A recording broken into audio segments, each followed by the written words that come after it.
Hello, my friends, wherever you're watching me from. Good morning, good afternoon, good evening. Daniel Delabadatib is my name, the author of the book Hope in the Age of Depression, among many other books that I've written. But today I want to talk about the subject of hope in the age of depression. And I'm grateful to all of you who were able to nominate.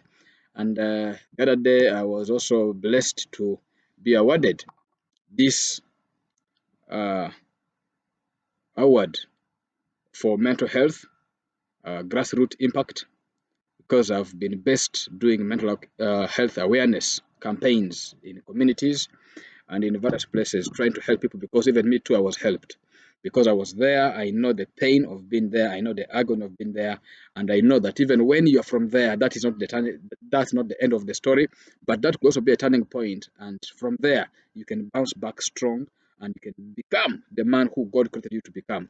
And just in case you are new to this channel, please, I want to encourage you. You can go to the link and subscribe to this channel and even share with your friends because it could be a turning point for somebody.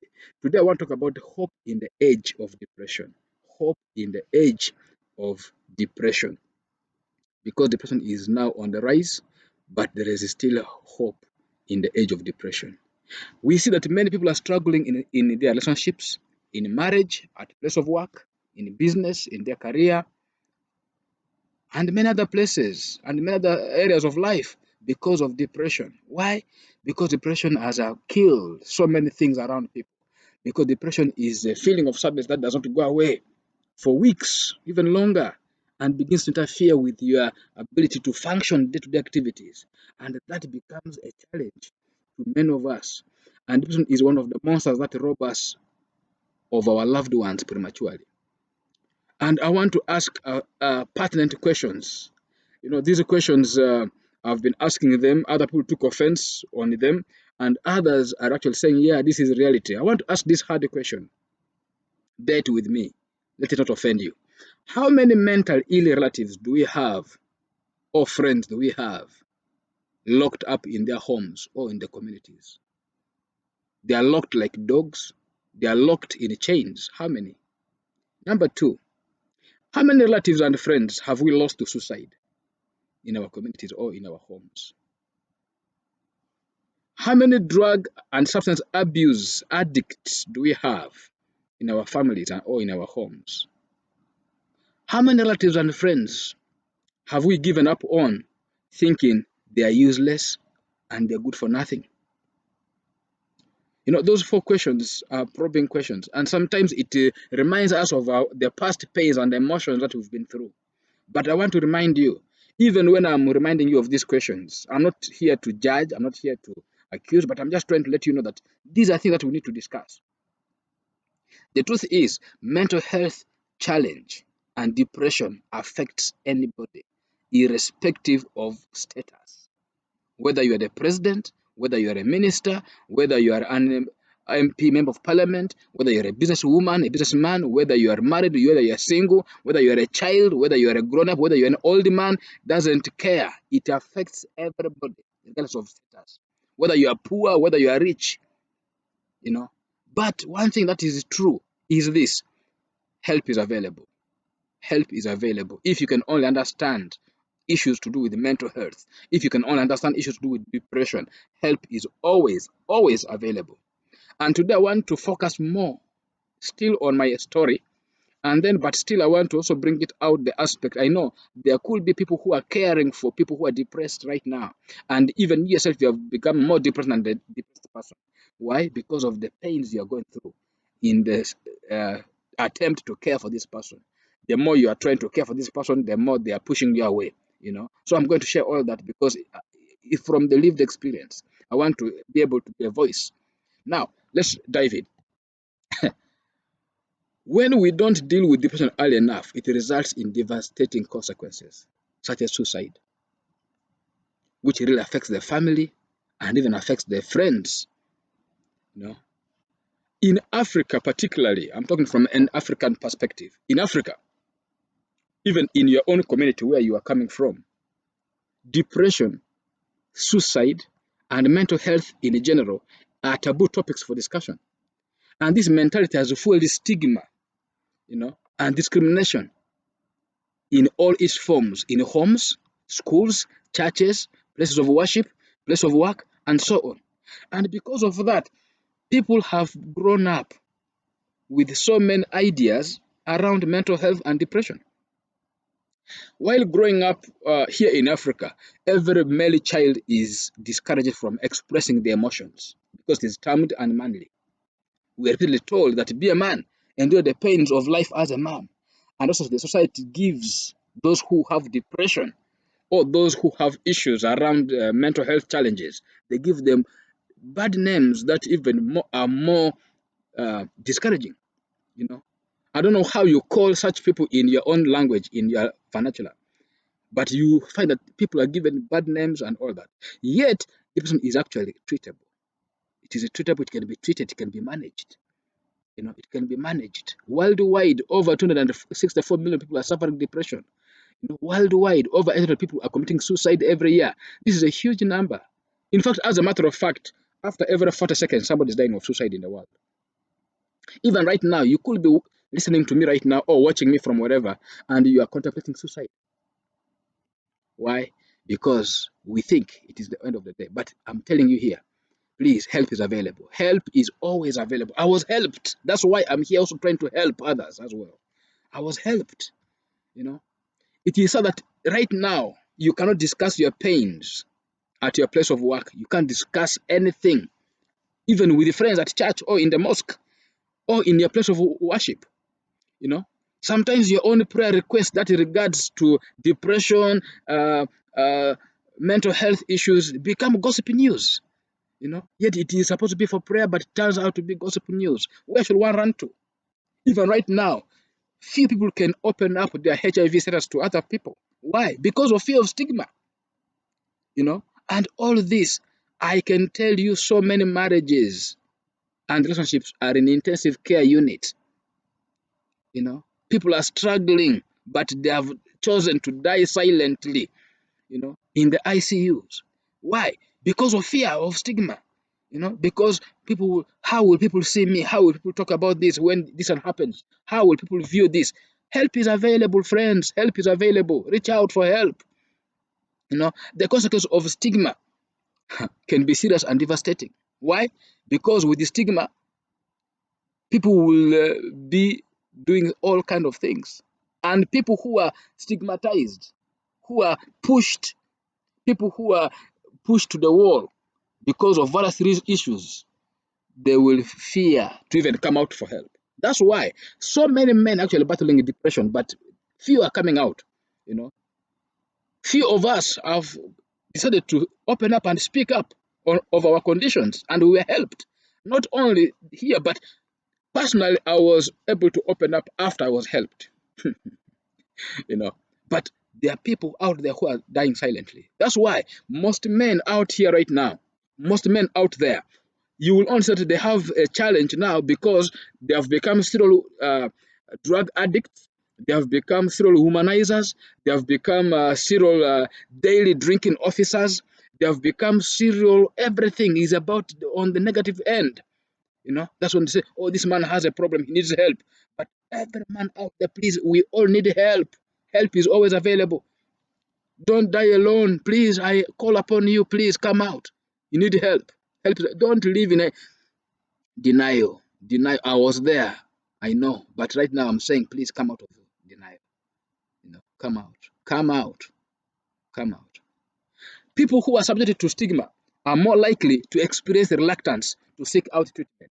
Delayed treatment, which increases problems, because there will be social rejection, there will be avoidance, there will be isolation, there will be worse psychological well-being, there will be poor understanding among friends and family, there will be harassment, there will be violence or bullying, poor quality of life, disability, and increased socio-economic burden, increase the feeling of shame and self-doubt. That's why I want to even say here, this could also help somebody who is helping a dear one who is depressed. Many times we feel we are burdened. We don't want to become too much burden to you, so we try to push you away. But this is just, but please, I strongly believe these fatal effects of depression can be avoided and can be managed, and we can live fruitful lives. Please, I beg of you, I beg of you. Helping a loved one get help from a psychologist or a trained counselor early enough is a sure way of preventing such occurrences. There are also supporting groups that help understanding depression. Do not let your situation blow off your candle. Speak up. Mental health is a collective responsibility. Speak up. Mental health is for everybody. We all go through this. And don't fear. Mental health is an issue that everybody struggles with, even in a church, even in the mosque, place of work, everywhere. Please, help is available. Now, I want to dive a bit and try to help us understand what are some of the signs of depression. How do you know that your dear one is depressed? How will you notice that there is a mental health challenge with this person of mine? Because it is important for us to you to know. Number one, I always tell people this: depression does not start when you see a suicide note, but when you see a suicide note, that is now a point that this person is in the advanced stages. You know, because we always want to say, he's okay, until we want to see a suicide note, until we want to see somebody actually hanging themselves, or maybe they're taking a point and then say, oh, please don't do it. No, no, no, no, no. That is there. But then there is these signs that they easily identify and they know that this person actually needs help. Number one, if your friend or your relative or your husband or your wife who has always been smart all of a sudden becomes shabby, does not care about bathing anymore, doesn't care about his clothes or her clothes, doesn't care about the hair, doesn't care about anything, doesn't care about brushing, doesn't care about anything, hardly visits the bathroom, please, that is a sign that this person needs help. That is the obvious one. Number two, check the eyes. If somebody has red short eyes, then you know either they're intoxicated with the drugs, that's why the eyes are red and short, or because there's no sleep. So find out, is this person sleeping well? Is he oversleeping or doesn't sleep at all? Is he on drugs or what? Because those signs are obvious.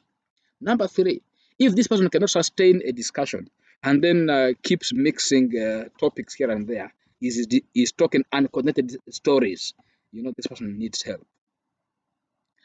If this person is having complaints of appetite, they don't have appetite, they don't want to eat, and all that, check out. There's something, there is a battle in the mind. If they begin to have to isolate themselves, they don't want people, they want to be themselves, they want to keep themselves in the houses, in their rooms, they don't want to come out, they always just want to be in bed and be in bed and just be in bed, no coming out, no nothing. Please, no, that is a trigger. There's something wrong there. Engage immediately. Engage. If somebody has not been eating and then all of a sudden begins to overeat or is not eating at all, that is a trigger. That should be able to trigger you to know what's going on. Find out, reach out. You know, if somebody begins to complain about body pains, aches, general body weaknesses, and all that fatigue and all this, please, these are sign that this person could be having issues. You know, so if someone has lost interest in a thing that they used to love doing, then you ask yourself, what's the problem? Find out. There could be a problem there. You know, so those are some of the signs you can easily notice. You don't need a medical doctor to come and tell you this. This is something that you can do by yourself. You know, so you can be able to help your loved one from getting to this excess extreme end. Now, how do you know that this person is here? I've shared it. Now, I want to bring it down a bit. What causes depression? As a Christian, I always say this: your Bible should be your place of reference. Proverbs chapter 12, verse 25, New King James says, anxiety in the heart of man causes depression, but a good word makes it glad. So we want to now begin to check out what causes this anxiety in the heart of man. Because anxiety in the heart of man causes depression. That is according to the Bible. Now, looking at that, one of the issues that caused for me, this is where I'm going to be personal. I'm not going to talk other people's story. I'm going to talk my own story. One thing that causes depression, that brings it from the place of anxiety in the heart of man, for me as a person, number one was rejection. rejection from family, rejection from friends, place of work, relationship, and marriage. Hmm. And another place where you can get rejected, or you can feel rejected and abandoned. That is one place that can easily take you there, because that is where mine started from. Because I am not shy to say this. I am a married man, very married, but by the time I got married, I had to go through 8 heartbreaks. And these 8 heartbreaks are painful ones. Leave alone those who fired me before I proposed, and then those who told me they will give me answer, but they never gave me answer. Those were not part of those 8. You relate very well. You even know family. Families know each other, and then all of a sudden they tell you it's over, or you have to begin afresh. It's pain. That's why I say I think my best gift has been pain. But through this pain, you can still manage this pain. I've been there. I know the pain of being rejected, especially when you are rejected from the womb. When you're rejected from the womb, before even you are born, and then you are rejected while growing up. You are rejected in school.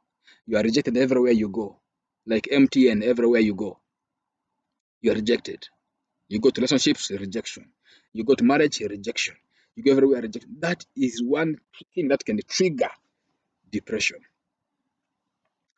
But I'm glad I had to, by the grace of God, deal with all those pains and let go. Now I'm a married man with children. How many people have given up on one heartbreak? But me, 8. Not easy, but it's doable.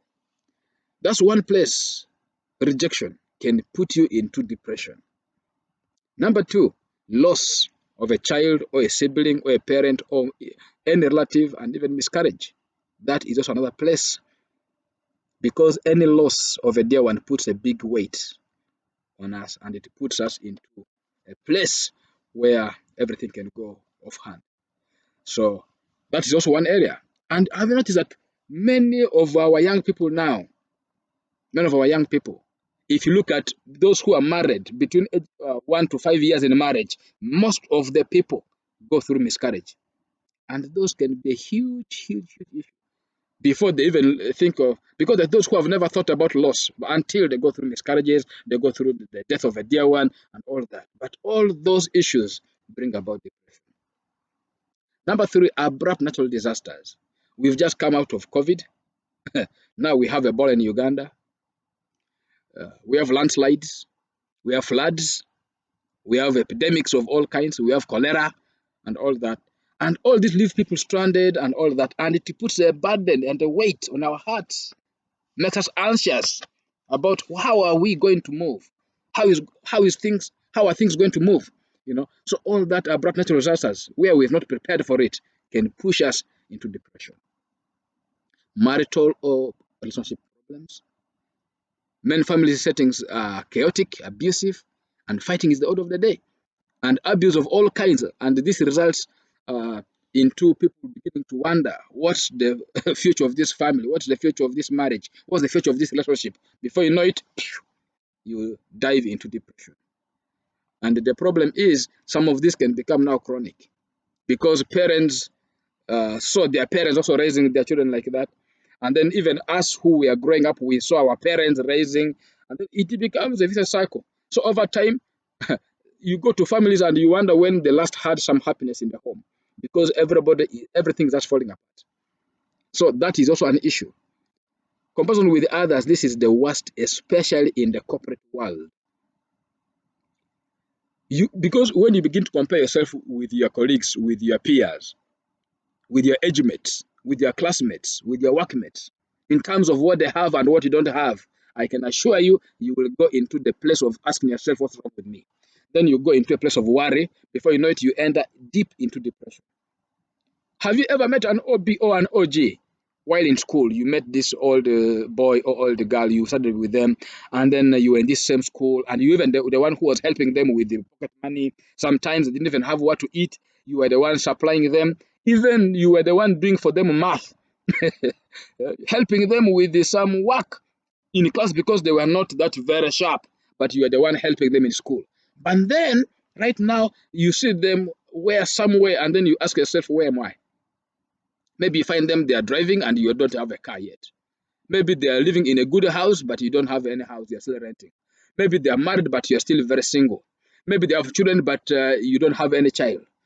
So you begin to compare yourself because we were with them. These are my, and sadly, we don't even. Can I say this? By the time you're beginning to compare yourself with your age mates, have you thought about those who have not even reached where you've reached? Have you reached a place of understanding? How many of your age mates have died but you're still alive? And be grateful for that. But the whole point here is when you begin to compare yourself with your age mates, with your peers, with your workmates, with people around you, definitely you can easily go into depression. Poverty in all its forms brings tension to the mind. You know, many people think about poverty in terms of only money, but it's not about only that, you know. But poverty is everything around to do with lack of.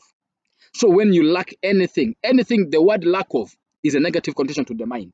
So anything lack of is an issue. So when you lack friends, you're poor socially.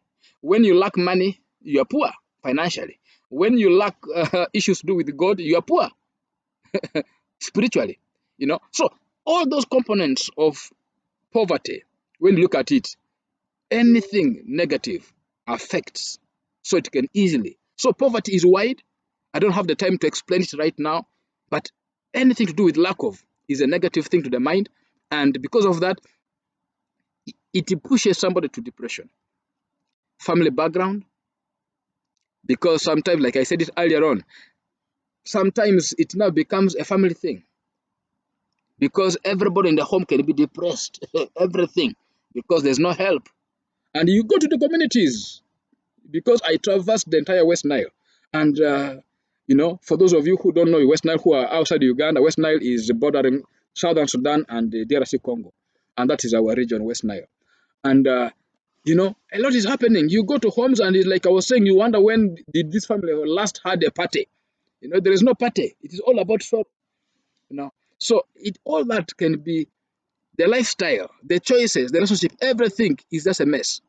So that can also be an issue. Lack and loss of a job is a huge thing. When workers are downsized, when people are forced to leave, when people are forced to retire, and all that, when contracts dry up, it pushes people to the stressful end. And as a result, aside from the obvious financial anguish it can cause, the stress of losing a job or not having a job can put a very huge uh, burden, and this affects the mental health and even emotional health. Property and financial loss. This is obvious. You can lose entire property, and this can drive you crazy. I've been there. During COVID, I remember when I went back to Masaka and I found an empty house. Empty house. Even my boxers were all taken. All our things in the house were taken.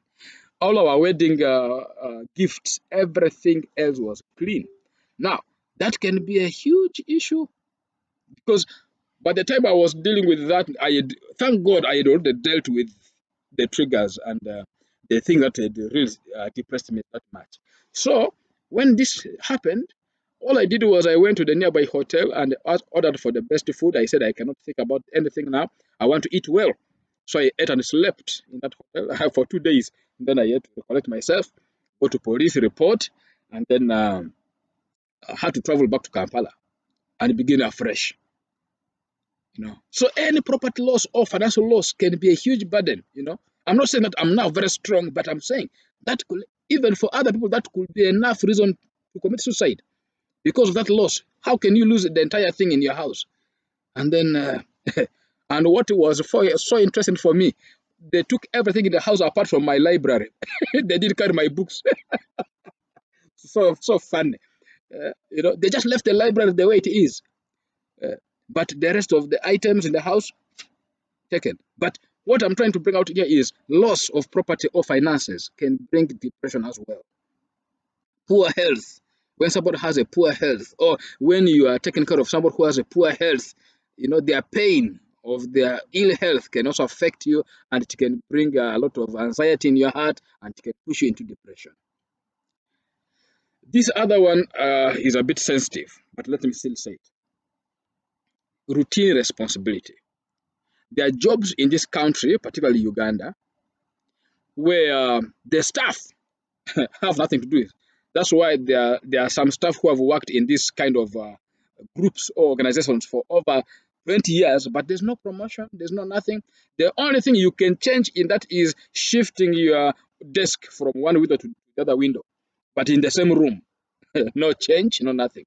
And what is here is the work becomes monotonous.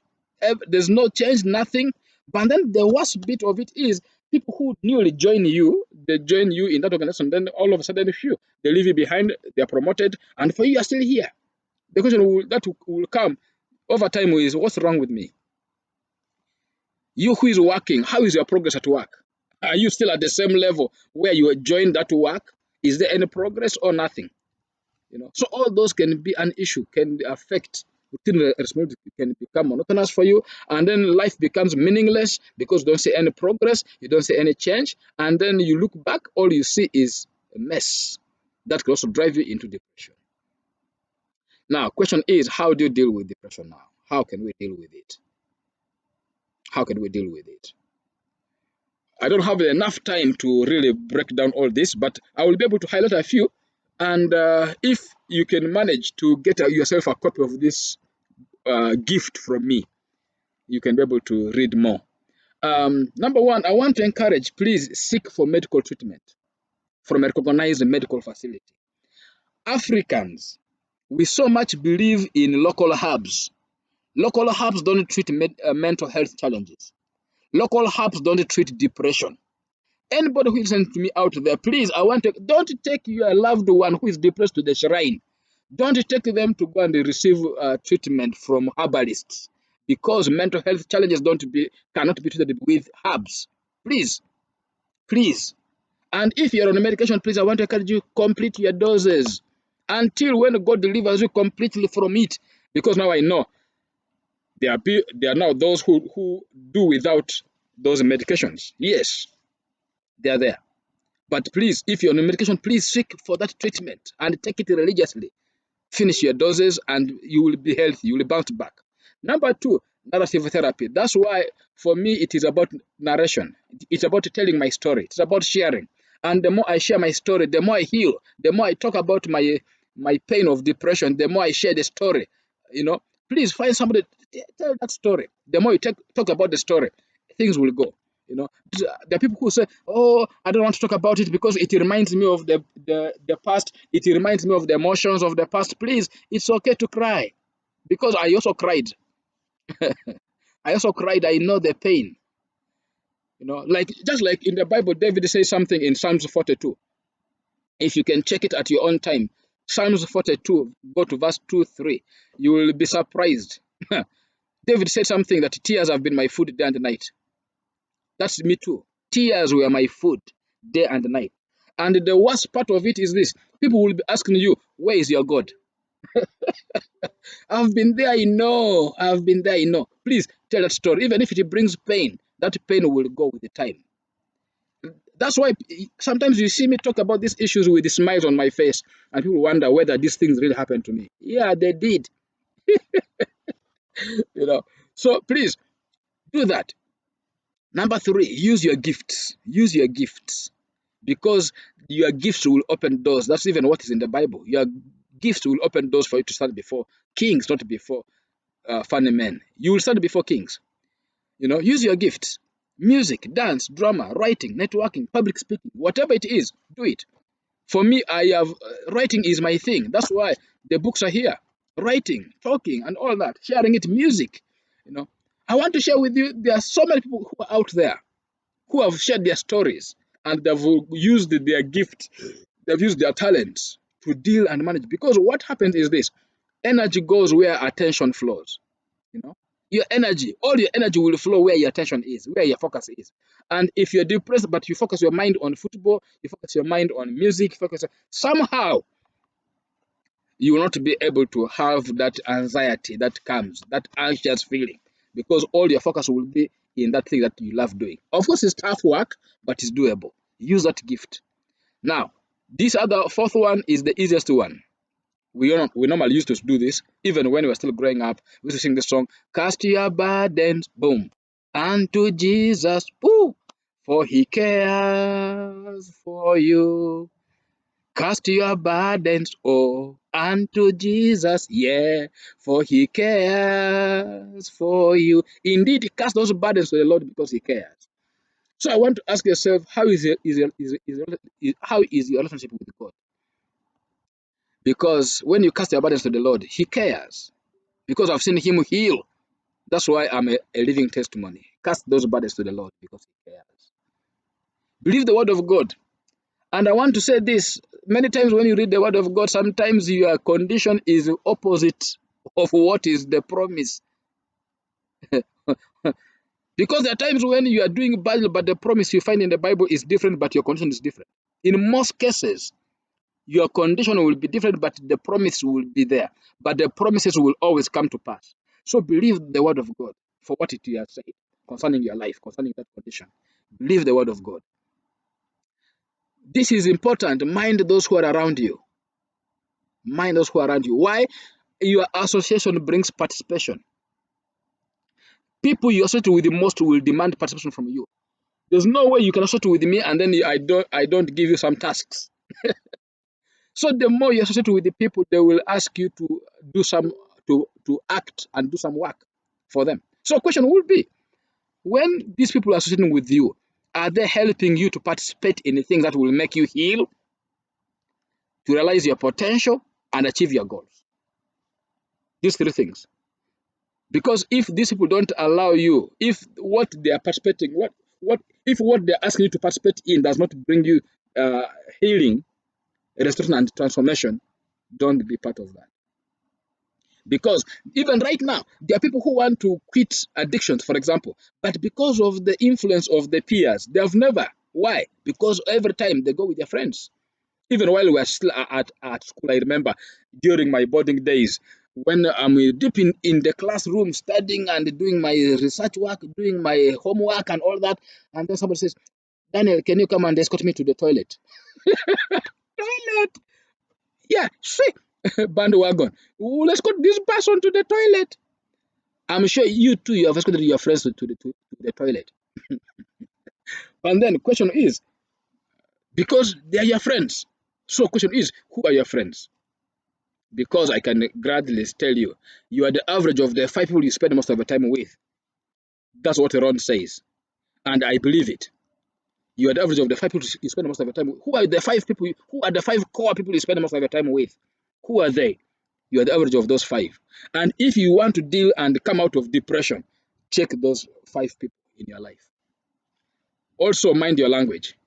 Words don't travel as energy. Sorry, grammar, but words travel as energy. You know, words don't go as grammar. That's why when you're happy, it is because somebody said something nice. If you're hurt, because somebody said something bad. You know, so words move as energy to either motivate you or to demotivate you. So mind what you say and mind what you listen to. Mind. Today, for those of you who have my WhatsApp, I have put this status of the ear. If you look at the shape of the ear, look at the shape of the womb, they're the same. So I was saying that mind what you hear, because what you hear, you will conceive it. And once it is conceived in your ear, it must happen and you will birth it. So mind what you say, mind people who talk to you, mind what is around you, and mind your language. Because your language, you are where you are today because of the words that you have spoken concerning your life. Check what you have been saying concerning you. Check what you have been talking about yourself, what you have been talking about your family. Whatever you said, it has come to pass over your life. So please be your own prophet. Begin to speak positive words concerning yourself. Mind what you watch, because those could be some triggers. Like me, I will never catch me watch Al Jazeera news. I'm not against it, but I don't watch Al Jazeera news. Why? It is all about war and threats of war. So I can't. There is nothing edifying for me there. There's nothing that is building me up by watching the stories of a. I rather hear, but I don't want to watch because it triggers me. It takes me back into depression.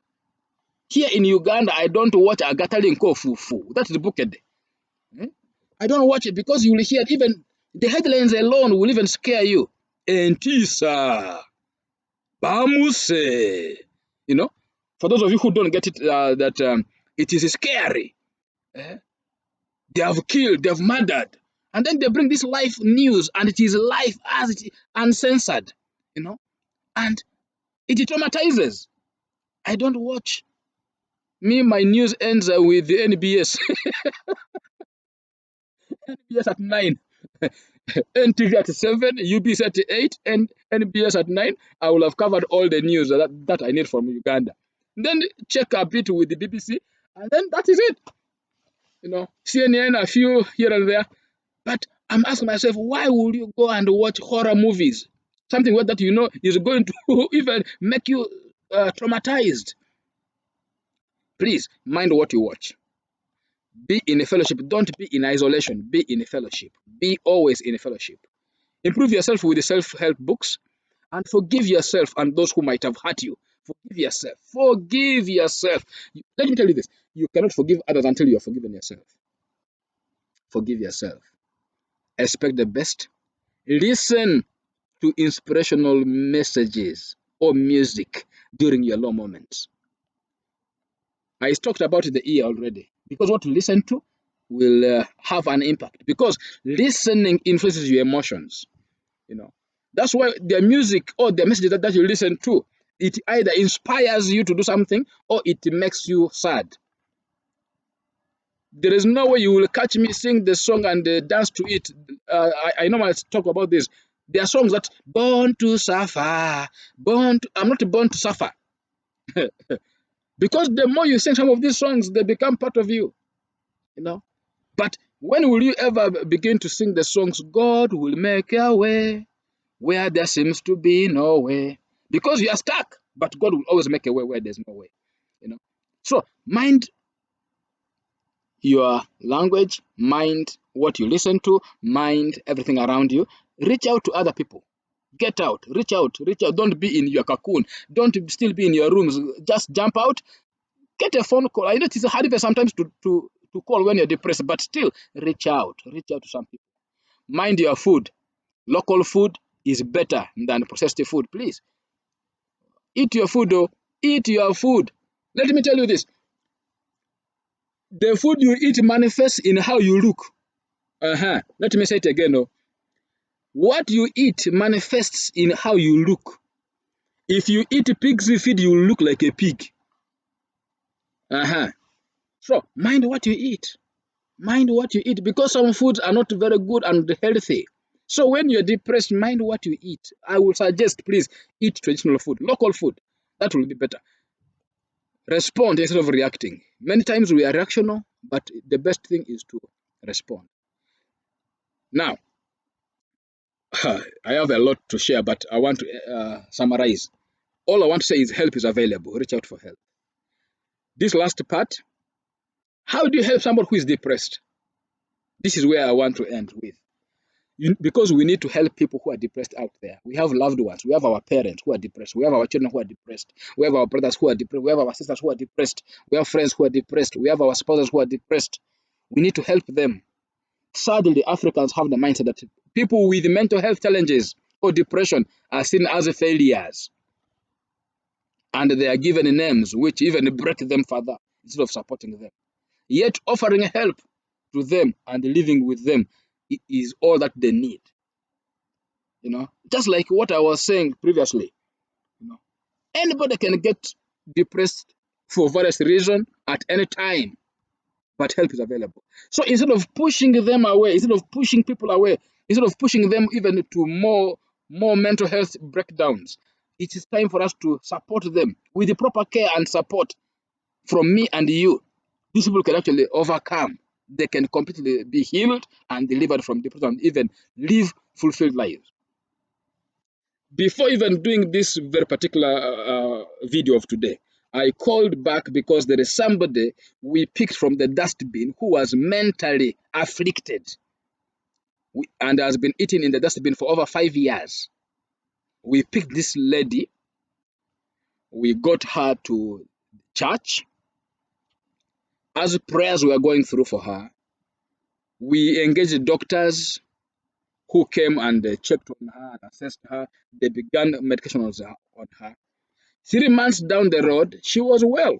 There was care. There was love, unconditional love. And and when we, after she got well and she was very okay, then we asked her about her story. She shared her story. It was heartbreaking. We called her children. They came. There was a reunion. It was happiness. How many people have we abandoned and pushed away? Yet they could actually be rehabilitated. How many people have we locked in our homes? That's why the first question that I had asked. How many people have we locked in our houses because we see them as a nuisance? Please, help is available. They can still be given care. They can still be healed, and they can be useful citizens. You could be a caregiver to somebody with a mental health challenge, or you could be a victim yourself. But I just want to suggest what can help in the process of recovery, because some of the experiences that I shared are my own personal experiences, and I want to also just to highlight to you. First of all, before you take care of anybody who has a mental health challenge or depression, first of all, I want to ask you, take care of yourself. This may sound funny, but it's not funny. Take care of yourself. You won't be able to support someone else if you are feeling overwhelmed yourself and depleted. Critically, take some time off. Just check back and see where you're at, recharge, and then come back strong. While you can't catch depression like the way people catch flu, but with the environmental influences, because of the environment, you may be taking care of someone who is depressed, but you can be more depressed. You know, so take care of yourself. Take care, because you can easily burn out. Number two, acknowledge your own feelings, because you will also be going through a lot. You know, as a caretaker, as somebody who is supporting, as somebody who is giving help, please talk with the people also. Or you also see a counselor. This is important. This is important too, because you cannot run away from the fact that because you are there, even you are also overwhelmed. Get facts on depression. You can only do what you know. You can't do what you don't know. So get facts about depression. What is depression? Find out what it is. Find out. You know, the resources that's why we have such books like this. Find out what is depression, what is in there. How can I best help? Because when you have information, then it is easier for you to help somebody, because you need that information. You know, read something on depression. You know, find out what are the misconceptions, what are the things around here, so that you're able to understand, so that you're able to work through this. Be supportive. Now, when I talk about being supportive, I don't mean that you should be. Here, I mean that you should be support for someone who is depressed means your presence. Okay, means your presence. Just providing a listening ear is what we need. And here, be patient and let your loved one know that you are there for them. When you come to be around them, don't carry your phones and then you are always on your phone. No. Come, be around them, even if there's nothing to say or nothing to share, but be there present. Your presence matters, because your presence makes them feel loved. When you come and check on me and be with me, I feel loved. That's why I'm so grateful to some friends that I cannot even mention here. But I'm grateful to them because they were always, even there is one who had to leave his work and just came and camped with us, with me. So it helps. So when you just come and be there for them, don't ask hard questions, because when we are depressed, we don't want questions. We don't even want to talk, first of all. So we just want to be there. So be supportive just. Then also don't take issues personal. You who is a caretaker, because when we are depressed, when people are depressed, people can talk harsh words, you know. Because here sometimes we can throw hard words. When somebody is depressed, they don't have kind words.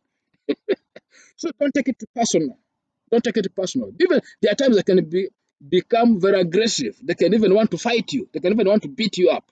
But please don't take it personal. It's not them. It is just the circumstance that they're in. Over time they will even tell you, "What did I do?" They can even come down and say, "Oh, sorry, what did I do? Please forgive me," because it was not them. Okay. So understand them. So don't be personal with them. Avoid the judgment and blame. Don't blame. Don't you dare judge them and don't blame. You know, because when somebody is depressed, sometimes we do funny things. You know, some things that obvious things that we don't. That's why I'm telling you. Even going to the bathroom to shower can be an issue. Can be hard. You know, because the best we just want to do is be in bed. So sometimes people can begin to judge and blame. Why can't you be smart? Why can't you be like this? Why can't please avoid those words? Don't judge. Just support them and it is okay. All will be well. Understand the medications. You cannot treat somebody or you cannot help somebody to get their medications in time when you don't understand the medications they're taking. You need to know. And please, don't assume because you saw so and so was taking this kind of medication, and then your friend who is also depressed might also need the same. No, let them be diagnosed and let them be given their unique medications. Because some medications don't work for other people because of different issues. So please understand the medications and then find out what can work for this person, what is working for this person, what has been prescribed for this person, and then what time does this person need to take the medications. That's how you can be able to help them. Because if you don't understand the medication, how can you help them to take their medications? Please, I want to ask, if you are a caregiver, understand the medications. Because sometimes people dodge. They don't even me personally, my wife has been struggling with me many times when I'm sickly. And she said, please take your medication. I dodge around. At my age, even with the gray beards, if I can dodge medications now, how about please? It's possible. It's possible. Understand the medications. Understand it, and then know what hours, and then know what are the what will indicate the treatment is not working, and what will help that you know that it is actually working. What can help you know that this person has actually stopped taking medications. So all those things, understand them. You will be able to help this person very well.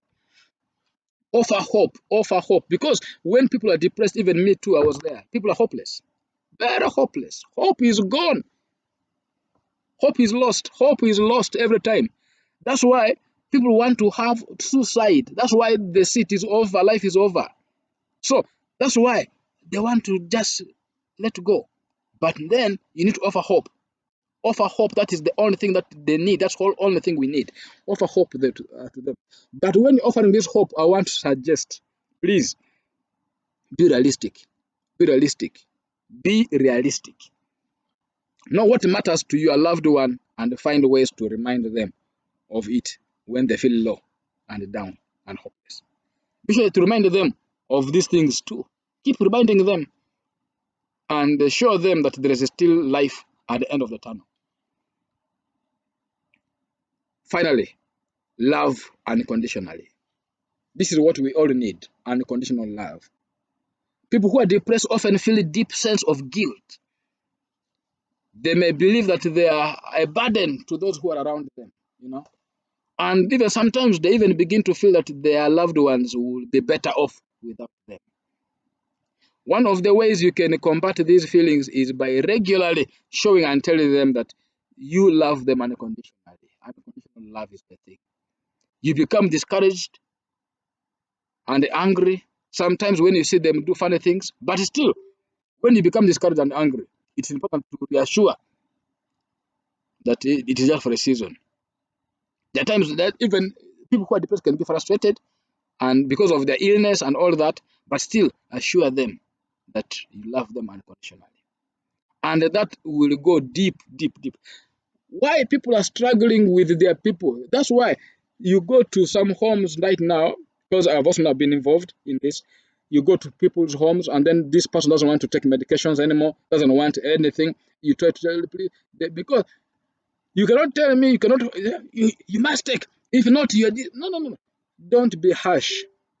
It is out of love. Show love. This person will definitely, when this person feels understood, when he or she feels loved, when he or she feels cared for, definitely they will take their medications without any resistances. But I want to still say this: help is available, hope is available. That's why my title for my book is Hope in the Age of Depression. Hope in the age of depression. There's still hope. Even when things are going off hand, still help is available. Help is available. I want to thank you so much for your time you have spent with me. All these minutes have gone close coming to an hour, but it's not in vain. I hope and I pray that whatever you have picked from here may be a turning point for you.